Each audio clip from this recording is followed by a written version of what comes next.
आप देख रहे हैं शाम का पहला प्राइम टाइम बुलेटिन 4 का फायर टाइम्स नाउ नव भारत पर आप सबका स्वागत है। मैं हूं ज्योति मिश्रा और अगले 1 घंटे के इस बुलेटिन में आपको दिखाएंगे फैक्ट और रिसर्च के साथ देश और दुनिया की हर अहम खबरें होंगी रफ्तार के साथ भी विस्तार के साथ भी। नमस्कार, मैं हूं प्रीति नेगी आपके साथ। ईरान में हिजाब बवाल थमने का नाम नहीं ले रहा है। विरोध को लेकर प्रदर्शनकारी नए नए तरीके अपना रहे हैं। अपने ही देश में पुतिन कैसे घिर गए हैं? क्या यूक्रेन में जंग हार चुके हैं पुतिन को महायुद्ध में लगातार झटके पर झटके मिल रहे हैं। रिपोर्ट आपको दिखाएंगे। नमस्कार, मैं हूं आपके साथ श्वेता भट्टाचार्य। कुदरत का 3rd डिग्री टॉर्चर दुनिया के ज्यादातर हिस्सों में जारी है। कनाडा, पाकिस्तान, फ्रांस पर कुदरत का कहर बरप रहा है। हिंदुस्तान के कई हिस्सों में बाढ़ बारिश से लोग परेशान हैं। पूरी रिपोर्ट हम आपको दिखाएंगे। नमस्कार, 4 का फायर में मैं हूं आपके साथ नैना यादव और आज से देश में शारदीय नवरात्र की धूम है। आज से शुरुआत है। अलग अलग मंदिरों की तस्वीरें हम आपके सामने रखेंगे, लेकिन उससे पहले देख लेते हैं इस समय की 50 अपडेटेड टॉप हेडलाइंस।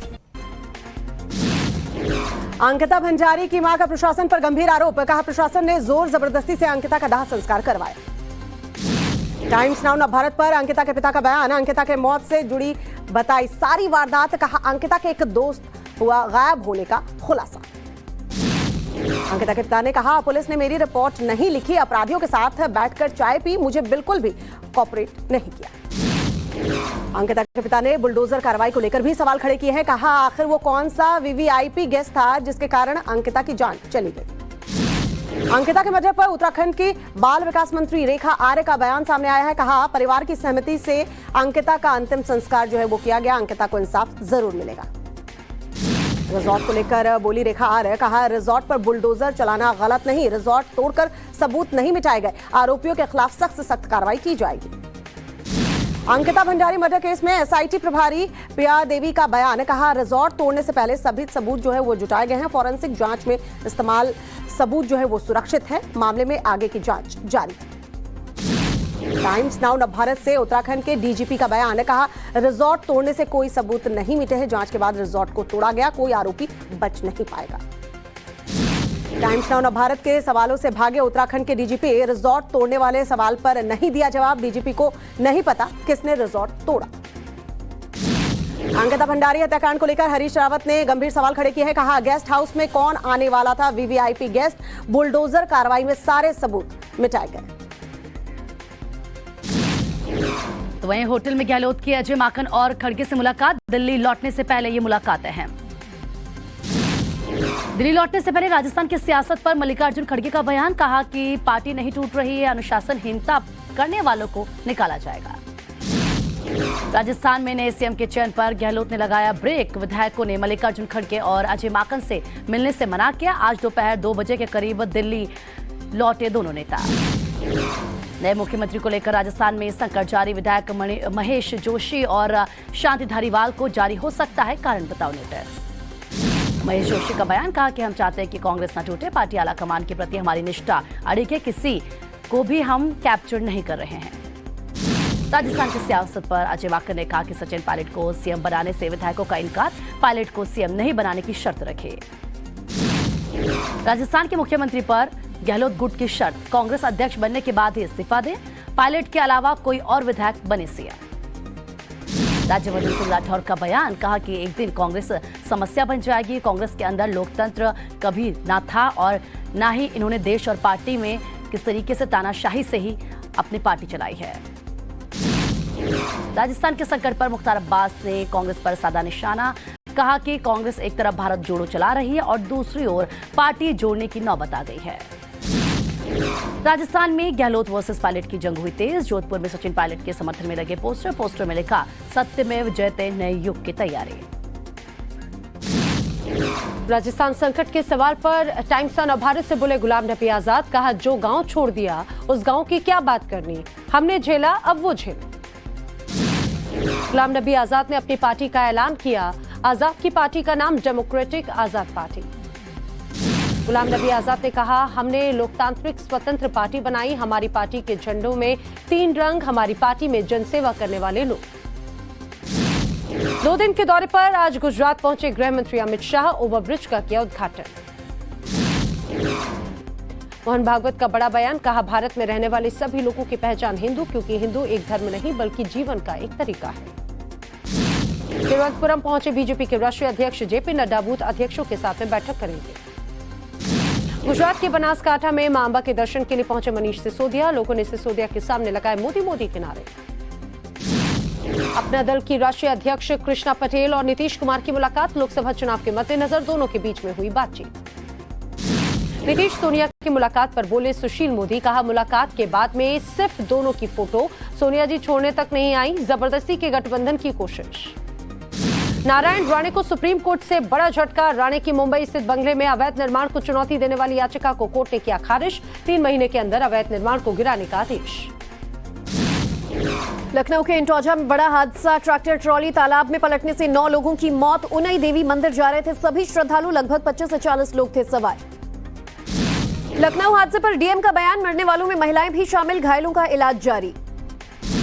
लखनऊ हादसे पर सीएम योगी ने संवेदना जताई, मृतकों के परिजनों को 4-4 लाख मुआवजे का ऐलान। उत्तर प्रदेश के मुजफ्फरनगर में जर्जर पुल को तोड़ने का चल रहा अभियान। अचानक धराशायी हुआ पूरा पुल, जेसीबी मशीन सहित चालक पानी में गिरे। शराबबंदी वाले बिहार के सिवान में कार से शराब लूटते दिखे लोग। शराब लूटने के लिए एक दूसरे के साथ धक्का मुक्की भी की। घटना का वीडियो वायरल। ठाणे में टर्न लेते वक्त अचानक पलटी एक स्कूली बस। आसपास के लोगों ने बच्चों को बस पर चढ़कर बाहर निकाला। 12 से ज्यादा बच्चे हुए घायल। पुणे के तलेगांव में महाविकास आघाड़ी के खिलाफ नारे लगाते नजर आए बीजेपी कार्यकर्ता। 2 दिन पहले इसी जगह शिवसेना नेता आदित्य ठाकरे ने बीजेपी पर कसा था तंज। कोझिकोड में हिजाब नहीं पहनने पर स्कूल आने देने का मामला। गर्ल्स हायर सेकेंडरी स्कूल के बाहर छात्राओं का प्रदर्शन। पुलिस ने उन्हें रोकने के लिए बैरिकेड्स का किया इस्तेमाल। तमिलनाडु के तूतीकोरिन में बीजेपी नेता को ओमनी बस पर फेंका गया पेट्रोल बम। किसी के हताहत होने की खबर नहीं। गुरदासपुर में बॉर्डर पर देखा पाकिस्तानी ड्रोन। बीएसएफ के जवानों ने ड्रोन पर की कई राउंड फायरिंग। करीब 25 मिनट तक बॉर्डर पर घूमता रहा ड्रोन। फायरिंग के बाद वापस लौटा। रूस के इजाज़त में एक स्कूल में चली गोलियां। गोलीबारी में 6 लोगों की मौत, 20 लोग घायल। गोली चलाने वाले ने खुद को भी गोली मार ली। रूस में सेना कार्यालय पर गोलीबारी हुई है। कई लोग घायल हुए हैं, जिसमें ड्राफ्ट बोर्ड का प्रमुख भी शामिल है। इंग्लैंड में पाकिस्तान की एंटी हिंदू साजिश के नए सबूत मिले हैं। पाकिस्तानी मूल के अंजीम चौधरी का भड़काऊ बयान सामने आया है। लीस्टर में एंटी हिंदू हिंसा को जायज ठहराया है। अंजीम चौधरी ने कहा, भारत में मुस्लिमों को दबाने का रिएक्शन यूके में नजर आया है। मुस्लिम पेट्रोल को अंजीम चौधरी ने सही बताया है। 4 साल से अंजीम चौधरी के बोलने पर प्रतिबंध लगा हुआ था। ईरान में हिजाब प्रदर्शन के बीच एक वीडियो सामने आया है। प्रदर्शन में मारे गए भाई के शव के पास रो रो कर बाल काटती नजर आई महिला। प्रदर्शन में अब तक 41 लोगों की मौत की खबर मिल रही है। करीब 700 लोग गिरफ्तार किए गए। लंदन में महसा अमीनी के समर्थन में प्रदर्शन देखने को मिला है। प्रदर्शनकारियों और पुलिस के बीच झड़प भी हुई है। हजारों की संख्या में नजर आ रहे हैं प्रदर्शनकारी।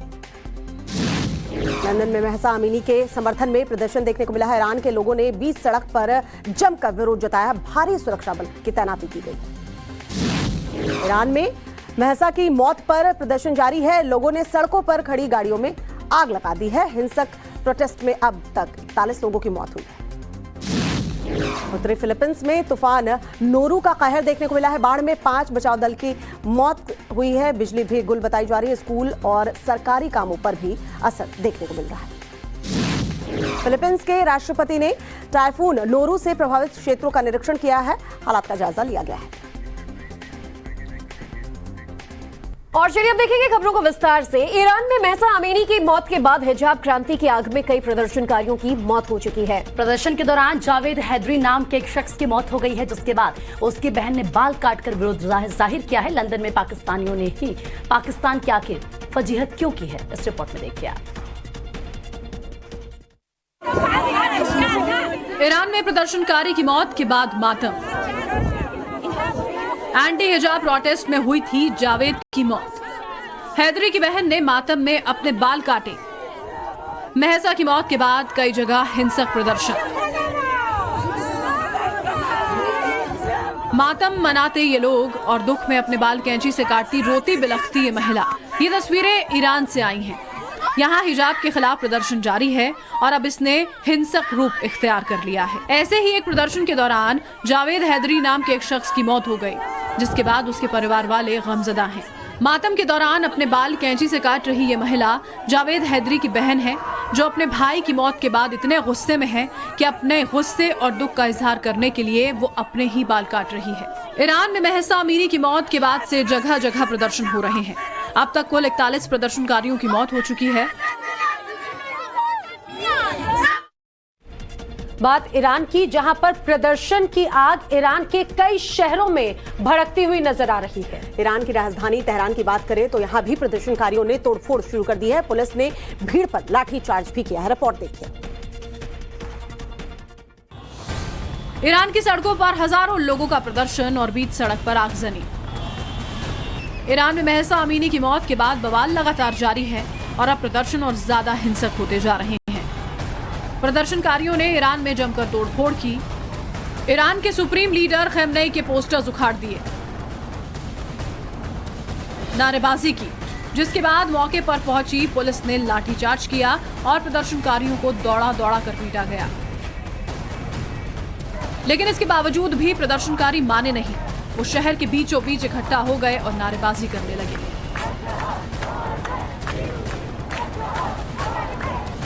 ईरान की राजधानी तेहरान समेत देश भर में कम से कम 40 शहरों में प्रदर्शन किए जा रहे हैं, जिसमें प्रदर्शनकारियों ने महिलाओं के खिलाफ हिंसा और भेदभाव को खत्म करने की मांग की है। हिजाब विरोधी प्रदर्शनों में कई लोगों की जानें भी जा चुकी हैं। सैकड़ों लोग जख्मी हैं, लेकिन सरकार और प्रदर्शनकारी टस से मस नहीं हो रहे। रूस में ऐसा क्या हो गया कि लोग देश छोड़ रहे हैं? क्या यूक्रेन में पुतिन का पावर पंच पस्त हो गया है? अपने ही देश में पुतिन किस तरह से घिरते नजर आ रहे हैं? पुतिन के खिलाफ आखिर प्रदर्शन क्यों इतना बढ़ता जा रहा है? क्या पुतिन की सेना अब देश की जनता को शांत कर पाएगी या फिर यूक्रेन से अभी भी लड़ती रहेगी?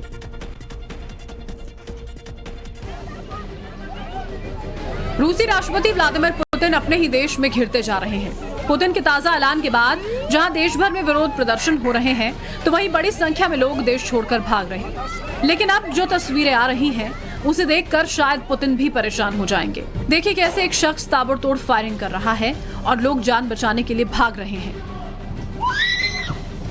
ये तस्वीरें रूस के इरकुत्स्क क्षेत्र की हैं, जहां आर्मी रजिस्ट्रेशन सेंटर के अंदर एक शख्स ने अचानक से फायरिंग शुरू कर दी। फायरिंग के बाद लोगों में कोहराम मच गया, लोग चीखने चिल्लाने लगे। इस घटना में कई लोगों के घायल होने की भी खबर है। बताया जा रहा है कि फायरिंग करने वाला शख्स पुतिन के फैसले का विरोध कर रहा था। वो हथियार लेकर आर्मी रजिस्ट्रेशन सेंटर में घुसा और ताबड़तोड़ फायरिंग करने लगा। आपको बता दें कि पुतिन ने यूक्रेन जंग में 3 लाख रिजर्व सैनिकों को उतारने का फैसला लिया है। पुतिन के इस फैसले का देश भर में विरोध हो रहा है। पुलिस ने फायरिंग करने वाले शख्स को गिरफ्तार कर लिया है।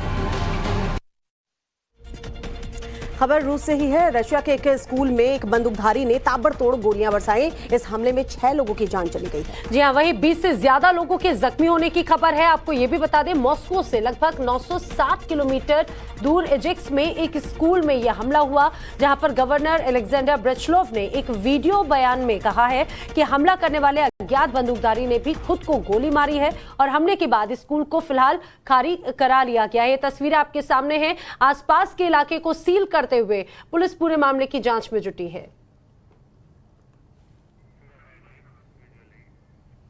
तो तस्वीरों में आप देखिए यहाँ पर कैसे छोटे छोटे बच्चों के बीच में यहाँ पर अंधाधुंध फायरिंग शुरू हुई। रूस में स्कूल के अंदर यहाँ पर शूट आउट की तस्वीर देखने को मिली है। उसके बाद वहाँ पर हड़कंप मचा, हमलावर ने खुद को गोली मार ली। उसके बाद पूरे इलाके को सील किया गया, वहां से बच्चों का रेस्क्यू किया गया।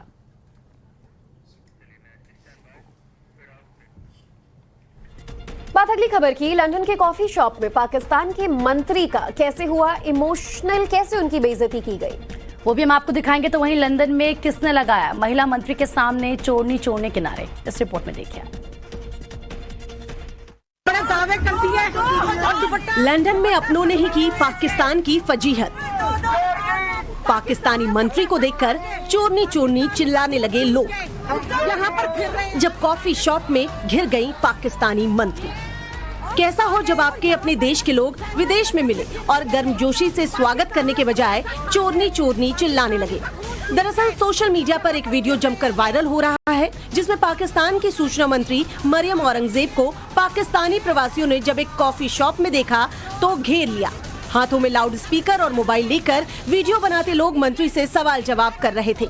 उनका आरोप था कि मंत्री मरियम महंगे कॉफी शॉप में महंगे कपड़े और बैग लेकर एंजॉय कर रही हैं, जबकि आधा पाकिस्तान भुखमरी की कगार पर है। नारेबाजी कर रहे कुछ औरतों ने मरियम के सिर पर दुपट्टा न रखने पर भी आपत्ति दर्ज कराई, क्योंकि मरियम को हिजाब समर्थक नेता माना जाता है।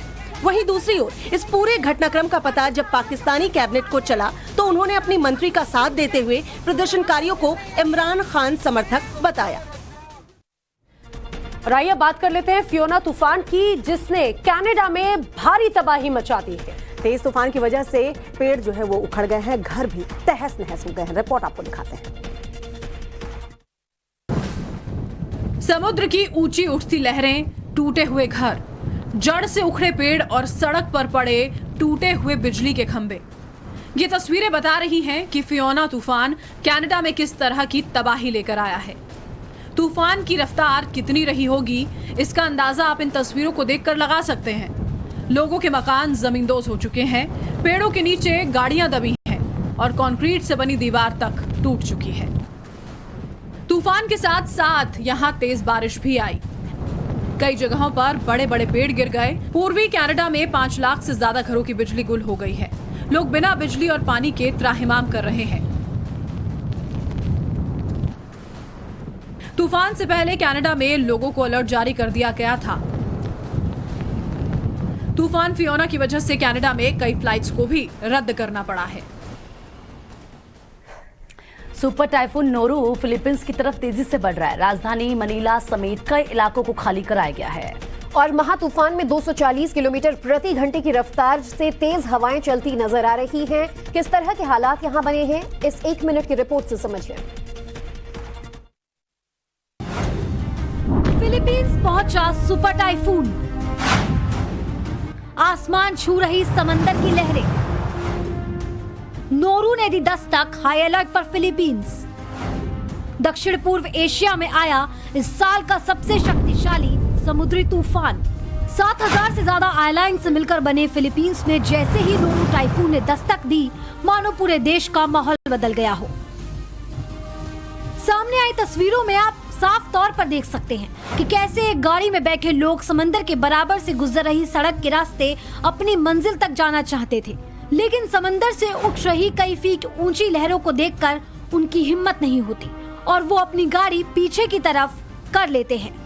बता दें कि नोरू तूफान से लैंडस्लाइड के खतरे के बाद 17,000 लोगों को सुरक्षित जगहों पर पहुंचाया गया है, जबकि तटीय इलाकों से करीब 74,000 लोगों को रेस्क्यू किया गया है। और अगली खबर पाकिस्तान से है। पाकिस्तान में भी बाढ़ और बारिश से हालात जो हैं वो बेहद ही खराब है। यहाँ खैबर पख्तूनख्वा से जो तस्वीरें आई हैं वो हम आपको दिखाएंगे।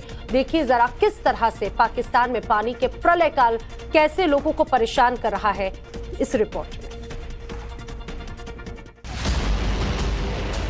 पानी का ऐसा बहाव, बह गई कार समेत बहा ड्राइवर, देखने वालों की निकली चीखें।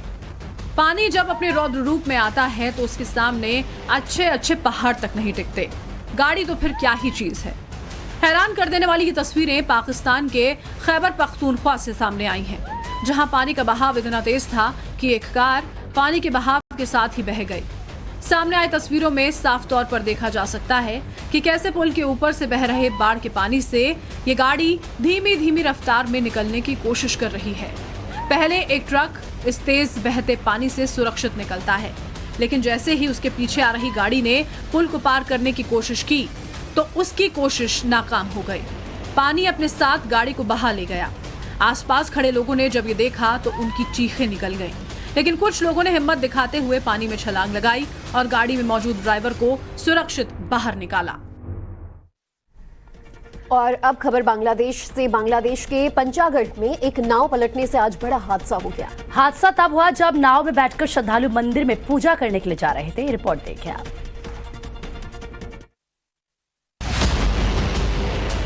पानी का ऐसा बहाव, बह गई कार समेत बहा ड्राइवर, देखने वालों की निकली चीखें।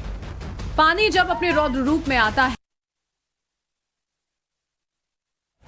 बांग्लादेश के पंचागढ़ में नाव पलटने से बड़ा हादसा हो गया। करातोया नदी में श्रद्धालुओं से भरी इस नाव में कई लोग सवार थे। हादसे में नाव सवार 24 श्रद्धालुओं की मौत हो गई।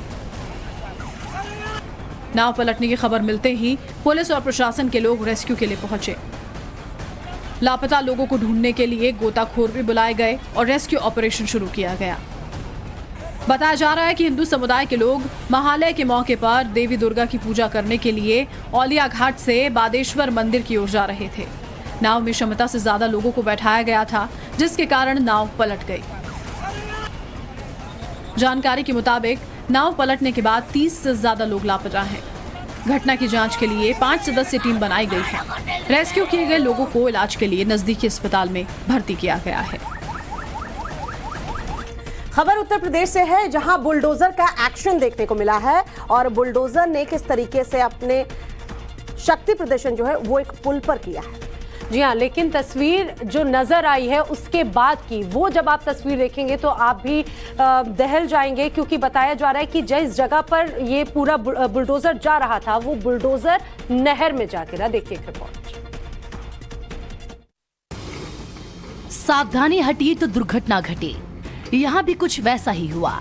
देखिए कैसे बाबा का बुलडोजर जर्जर पुल पर प्रहार कर रहा है।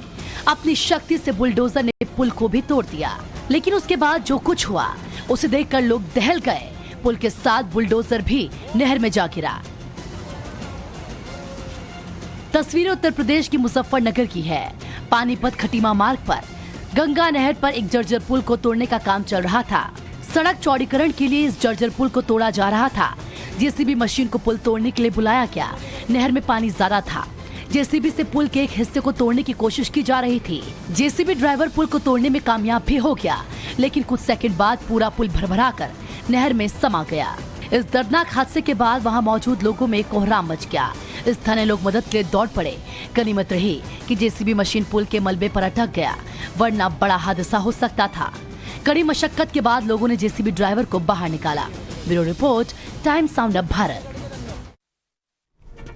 और अब बात हिमाचल की करेंगे, क्योंकि हिमाचल प्रदेश में बाढ़ और बारिश भारी तबाही लाई है। चंबा में पानी ऐसी तबाही लेकर आई कि लोग पानी में बहते नजर आए। कुदरत के क्रोध की ये तस्वीरें हिमाचल प्रदेश के चंबा की हैं। ग्राम पंचायत धिमला के बकानी नाले में ये सैलाब आया है। सैलाब से आई बाढ़ के पानी में 3 लोग बह गए, जिनमें एक महिला और 2 पुरुष शामिल हैं। बाढ़ में लोगों के बहने की खबर प्रशासन को जैसे ही मिली, मौके पर रेस्क्यू टीमों को भेजा गया, मगर अब तक लापता लोगों का कोई सुराग नहीं मिला है। लापता लोग खोड़ी और धरेड़ी गांव के रहने वाले बताए जा रहे हैं, जिनकी तलाश हो रही है। बताया जा रहा है कि नाले के पास एक दुकान के बाहर एक शख्स बैठा था, जो नाले के पानी की चपेट में आ गया। इसी तरह एक महिला और एक और शख्स पानी की चपेट में आए। इस बाढ़ में एक गौशाला, 8 छोटे पुल भी बहे हैं। हिमाचल के चंबा में ऐसे हालात 5 दिनों से लगातार बारिश की वजह से हुए हैं। हालात ये हैं कि बाढ़ ने नेशनल हाईवे नंबर 5 को पूरी तरह से बाधित कर दिया है, जिससे आवाजाही में भी खासी दिक्कतें आ रही हैं। प्रशासन ने लोगों को सावधानी बरतने को कहा है। तो इसी तरह से हालात उत्तराखंड के भी हैं। उत्तराखंड के धारचूला में बारिश मुसीबत बनकर बरस रही है और बारिश की वजह से कई रास्ते भी टूट चुके हैं। ऐसे में धारचूला में एक शख्स अपनी मां को कंधे पर बिठाकर किस तरीके से अस्पताल लेकर गया, इस रिपोर्ट के जरिए देखिए। पुल नहीं था तो पीठ पर पहुंचाया अस्पताल। मां के लिए पार की उफनती नदी और पहाड़ियां।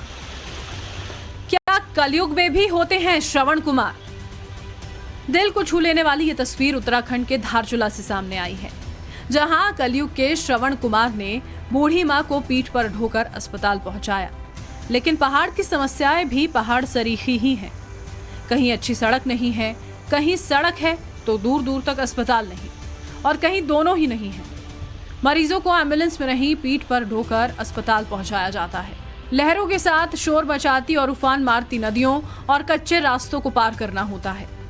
धारचूला के खुमती गांव में इस बरस बरखा का कहर जमकर टूटा है। बाकी के गांव से अलग थलग पड़े खुमती में जब 88 साल की महिला की तबीयत खराब हुई तो बेटा 5 किलोमीटर पीठ पर ढोकर अस्पताल ले पहुंचा। हालांकि सवाल सबसे बड़ा ये है कि पहाड़ में रहने वाले लोगों को आखिर मूलभूत सुविधाओं के लिए और कितने साल इंतजार करना होगा। हरियाणा का यमुनानगर भी बाढ़ और बारिश की मार झेल रहा है। बारिश की वजह से हथिनीकुंड बैराज उफन रहा है। लगातार हो रही बारिश और बैराज से पानी छोड़े जाने के बाद आसपास के गांव पर खतरा मंडरा रहा है। इन गांव में रहने वाले लोग डरे हुए हैं। हरियाणा की यमुनानगर में बारिश के कारण कई गांव में पानी भर गया है। हथिनीकुंड बैराज में पानी उफान पर है। बारिश के कारण बैराज में 2,90,000 क्यूसेक पानी भर गया है। बैराज में पानी खतरे के निशान पर आ चुका है, जिसके बाद बैराज के गेट खोल दिए गए और बैराज का पानी गांव में घुस गया। रात के वक्त जब लोग अपने घरों में सो रहे थे, अचानक उनके घरों में पानी घुसना शुरू हुआ। सुबह जब लोगों की आंख खुली तो चारों तरफ पानी ही पानी था। पानी एकदम से आया, कोई इन्फॉर्मेशन तो थी नहीं, किसी को पता तो था नहीं कि पानी आएगा। अच्छा, बच्चे यहाँ से ऐसे क्रॉस कर रहे थे, 2 बच्चे बह गए थे। हमने गांव वालों ने दोनों बच्चे वहां से पकड़े बीच से।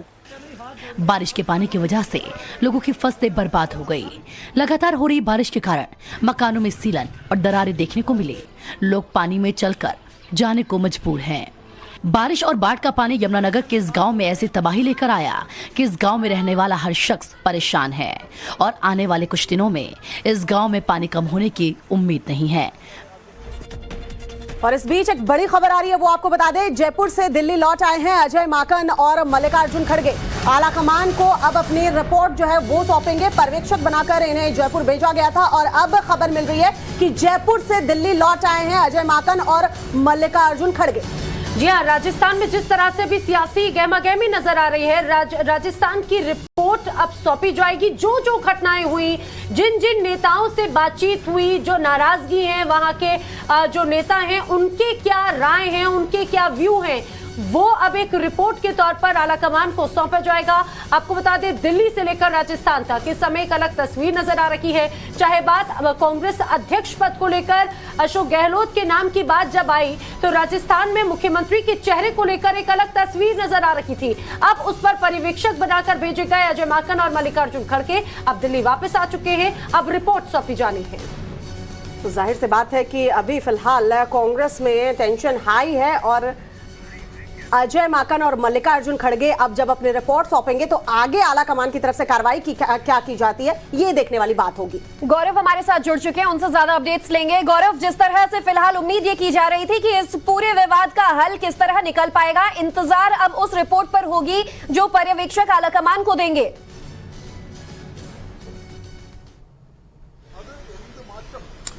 बिल्कुल, देखिए, रिपोर्ट सौंपना है और ये एक तरह की परंपरा है कि जब ऑब्जर्वर्स जाते हैं तो अध्यक्ष को रिपोर्ट सौंपते हैं। लेकिन चूंकि बहुत सारी चीजें जो हैं वो मीडिया में हैं, पब्लिक के बीच में हैं, वो मनमुटाव जो है वो लोगों के बीच में है और वो सड़कों पर देखा। अब ऐसे में सवाल यही है कि रिपोर्ट के जरिए कोई हल निकालने की कोशिश होगी, क्योंकि यहाँ पर अजय माकन और मल्लिकार्जुन खड़गे के पहुंचने से पहले फिलहाल 10 जनपद की बात करें तो यहाँ पर रामेश्वर डूडी जो है वो पहुंच चुके हैं और वसुंधरा राजे के वक्त जो है वो नेता प्रतिपक्ष जो है विधानसभा के रहे हैं और इसके अलावा कद्दावर नेता माने जाते रहे हैं और कांग्रेस के एक अच्छे नेता राजस्थान में रहे। इसके अलावा डॉक्टर रघु शर्मा, जिनको गुजरात का प्रभारी बनाया गया और माना जाता है कि वो गहलोत के करीबी हैं, लेकिन चूंकि वो इंचार्ज बना दिए गए, गुजरात के संगठन में है, वो भी दिल्ली में हो सकता है वो भी आए। और इसके बाद जो रिपोर्ट सौंपी जाएगी और अजय माकन जिस तरह से लगातार इस ओर इशारा कर रहे हैं कि इस मामले में तमाम विधायकों ने जो शांतिलाल धारीवाल के यहाँ बैठक हुई वहां जाकर अनुशासन तोड़ा है। शांतिलाल धारीवाल ने जो बैठक बुलाई वो भी एक अनुशासनहीनता के दायरे में आता है कि चूंकि मुख्यमंत्री के आश्वासन के बाद पहले से ही विधायक दल की एक बैठक बुला ली गई थी। इन परिस्थितियों में क्या अनुशासनात्मक कार्रवाई के लिए जो है यहाँ पर एक सजेशन दिया जाएगा, इस बात का इंतजार है। क्या गाज गिरेगी उन कुछ नेताओं पर जिन्होंने गहलोत के कुछ नेताओं पर गाज गिरनी तय है। गौरव, आपके पास लौटेंगे, लेकिन अजय माकन ने क्या कुछ कहा, एक बार वो भी अपने दर्शकों को सुना देते हैं। बैठक बुलाई थी और उस संबंध में जो भी हमको कहना था आज सुबह मैंने कह दिया है। मैं सिर्फ इतना बताना चाहता हूं कि हम अपनी रिपोर्ट देने के लिए अब 10 जनपद कांग्रेस अध्यक्षा को हम अपनी रिपोर्ट देने के लिए जा रहे हैं। सर, कमलनाथ दिल्ली आए हैं, मैडम से नाम मिलने जाएंगे आप? देखिए, हमें कुछ इस चीज के बारे में सिर्फ इसके कि हम वहां से यहाँ आए हैं और सीधे 10 जनपद में हम श्रीमती सोनिया गांधी जो हमारी अध्यक्षा हैं उनसे मिलने के लिए जा रहे हैं। खड़गे जी और हम दोनों के दोनों जाएंगे। अभी जा रहे हैं क्या? निराश है क्या? अभी इसी वक्त हम जाएंगे, जो कुछ घटनाएं घटी है उसके बारे में तफसील से मैडम हमारे कांग्रेस प्रेसिडेंट को बताएंगे, फिर उसके बाद जो फैसला होगा। तो अजय माकन को आपने सुना, वो साफ तौर पर यही कह रहे थे कि नाराज विधायकों से बात करने की हम कोशिश कर रहे थे कि एक एक विधायक से बात की जाए, लेकिन विधायकों का ये कहना था कि हम तो ग्रुप में ही अपनी बात रखेंगे। और गौरव लगातार हमारे साथ बने हुए हैं। गौरव, अगर देखें कि रिपोर्ट तो आज सौंपी जाएगी, लेकिन उसी के साथ क्या माना जाए कि क्या जल्द कोई बड़ा फैसला आलाकमान ले सकता है?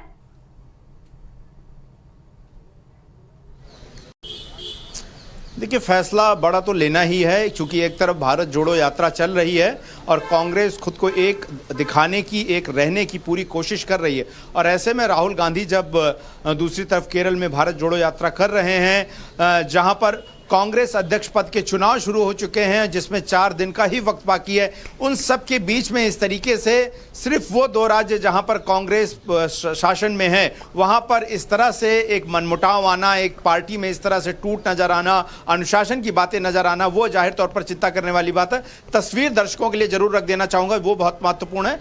10 जनपद ये है, यानी कि सोनिया गांधी का आधिकारिक निवास जो है बिल्कुल कांग्रेस दफ्तर से सटा हुआ, और इसी एंट्री से ज्यादा वक्त नहीं लगेगा जब अजय माकन और मल्लिकार्जुन खड़गे जो हैं वो थोड़ी देर में यहां पर पहुंचेंगे। चूंकि एयरपोर्ट से, दिल्ली एयरपोर्ट से वो लोग रवाना हो चुके हैं, वहां पर भी उन लोगों ने मीडिया से बात की है। तो काफी, अगर आप देखें तो यहां पर मीडिया का जमावड़ा है और नजरें सभी इस बात की हैं कि क्या इस रिपोर्ट में सबसे पहले शांतिलाल धारीवाल, जिनका नाम आ रहा है, कांग्रेस विधायक नेता जिनके यहां बैठक बुलाई गई, कांग्रेस के नाराज विधायक पहुंचे विधायक दल की बैठक में ना जाकर, क्या उन पर कार्रवाई करने के लिए सबसे पहला जो स्टेप होगा वो उठाया जाएगा, ऑब्जर्वर्स के द्वारा क्या ये रिपोर्ट दी जाएगी, इस बात का इंतजार है। और दूसरा ये कि अब ऐसी स्थिति में जब सीएम पद को लेकर इतनी ज्यादा तनातनी हो चुकी है, तो बीच का रास्ता क्या निकलेगा?